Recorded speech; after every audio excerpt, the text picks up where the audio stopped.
Very good morning to everyone. எல்லாரும் எப்படி இருக்கிறீங்க? இந்த புதிய நாளை கடவுள் நமக்கு கொடுத்ததுக்காக அவருக்கு நன்றி சொல்வோம். இன்னைக்கு நம்ம வாசிக்க போற வேத பகுதி சங்கீதம் 63. தாவீது யூதாவின் வனாந்தரத்தில் இருக்கையில் பாடின சங்கீதம்.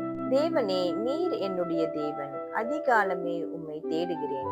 வறண்டதும் விடாய்த்ததும் தண்ணீரற்றதுமான நிலத்திலே என் ஆத்துமா உம்மேல் தாகமாயிருக்கிறது. என் மாம்சமானது உம்மை வாஞ்சிக்கிறது. இப்படியே பரிசுத்த ஸ்தலத்தில் உம்மை பார்க்க ஆசையாயிருந்து உமது வல்லமையையும் உமது மகிமையையும் கண்டேன்.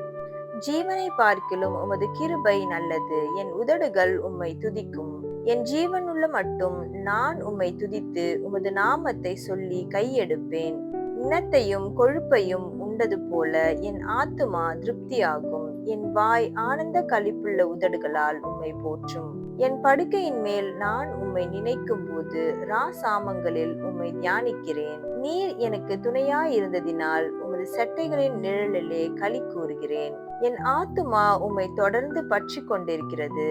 உமது வலது கரம் என்னை தாங்குகிறது. என் பிராணனை அழிக்க தேடுகிறவர்களோ பூமியின் தாழ்விடங்களில் இறங்குவார்கள். அவர்கள் பட்டயத்தால் விழுவார்கள். நரிகளுக்கு இரையாவார்கள். ராஜாவோ தேவனில் களி கூறுவார்.